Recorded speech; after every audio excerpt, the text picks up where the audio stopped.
Hey there, boys and girls. We are back for the last chapter of The Twits by Roald Dahl.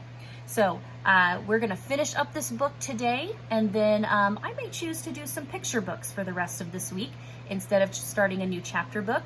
My plan is to read at least one more Roald Dahl book before the end of our school year.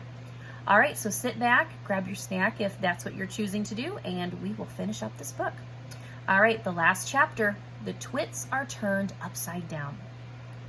"What's this?" gasped Mr. Twit as they entered the living room.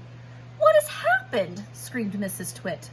They stood in the middle of the room looking up. All the furniture, the big table, the chairs, the sofa, the lamps, the little side tables, the cabinets with coffee in it, the ornaments, the electric heater, the carpet, everything was stuck to the ceiling. The pictures were upside down on the walls, and the floor they were standing on was absolutely bare. What's more, it had been painted white to look like the ceiling. "Look!" screamed Mrs. Twit. "That's the floor! The floor is up there! And this is the ceiling! We're standing on the ceiling!" "We're upside down!" gasped Mr. Twit. "We must be upside down! We're standing on the ceiling looking down at the floor!" "Oh, help!" screamed Mrs. Twit. "Help, help, help! I'm beginning to feel giddy." And here we see the illustration when they discover that that they're actually on the ceiling looking down at the floor. "I'm beginning to feel giddy." "Oh, so am I, cried Mr. Twit. "I don't like this one bit." "We're upside down and all the blood's going to my head," screamed Mrs. Twit. "If we don't do something quickly, I shall die. I know I will." "I've got it," said Mr. Twit. "I know what we'll do. We'll stand on our heads. Then anyway will be the right way up." So they stood on their heads, and of course the moment the tops of their heads touched the floor, the sticky glue that the ravens had brushed on a few moments before did its job. They were stuck. They were pinned down, cemented, glued, fixed to the floorboards. Through a crack in the door, the monkeys watched. They jumped right out of their cage the moment the Twits had gone inside. And the roly-poly bird watched, and all the other birds flew in and out to catch a glimpse of this extraordinary sight. That evening, Mugglewump and his family went up to the big wood on top of the hill, and in the tallest tree of all, they built a marvelous tree house. All the birds, especially the big ones, the crows and the rooks and the magpies, made their nests around the tree house so that nobody could see it from the ground. "You can't stay up there forever, you know," said Roly-Poly Bird. "Why not?" asked Mugglewump. "It's a lovely place." "Just wait till the winter comes," said Roly-Poly Bird. "Monkeys don't like cold weather, now do they?"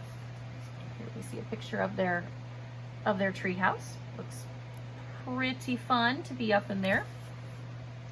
"Well, they certainly don't," cried Mugglewump. "Are the winters so very cold over here?" "Well, it's all snow and ice," said the Roly-Poly Bird. "Sometimes it's so cold a bird will wake up in the morning with its feet frozen to the branch that he'd been roosting on." "Well, then what will we do?" cried Mugglewump. "My family will be deep freezed." "Oh, no, they won't," said the Roly-Poly Bird, "because when the first leaves start falling from the trees in the autumn, you can all fly home to Africa with me." "Don't be ridiculous," Mugglewump said. "Monkeys can't fly." "Well, you can sit on my back," said the Roly-Poly Bird. "I shall take you one at a time. You will travel by the Roly-Poly Superjet, and it won't cost you a penny." And down here in the horrid house, Mr. and Mrs. Twit are still stuck upside down to the floor in the living room. "It's your fault," yelled Mr. Twit, thrashing his legs in the air. "You're the one who went hopping around and shouting, 'We're upside down, we're upside down.'" "Well, you're the one who told us to stand on our heads so we'd be the right way up, you whiskery old warthog," screamed Mrs. Twit. "Now we'll never get free. We're stuck here forever." And there we see them, stuck on their heads, upside down. "Well, you may be stuck here forever," said Mr. Twit, "but not me. I'm going to get away." Mr. Twit wriggled and squirmed, and he squiggled and wormed, and he twisted and turned, and he choggled and churned, but the sticky glue held him to the floor just as tightly as it had once held the poor birds in the big dead tree. He was still as upside down as ever, standing on his head. But heads are not made to be stood upon. If you stand on your heads for a very long time, a horrid thing happens. And this was where Mr. Twit got his biggest shock of all. With so much weight on it from above, his head began to get squashed into his body. Quite soon it had disappeared completely, sunk out of sight in the fatty folds of his flabby neck. "I'm shrinking," blurbled Mr. Twit. "So am I," cried Mrs. Twit. "Help me, save me, please call a doctor," yelled Mr. Twit. "I'm getting the dreaded shrinks." And so he was. Mrs. Twit was getting the dreaded shrinks too, and this time it wasn't a fake. It was the real thing.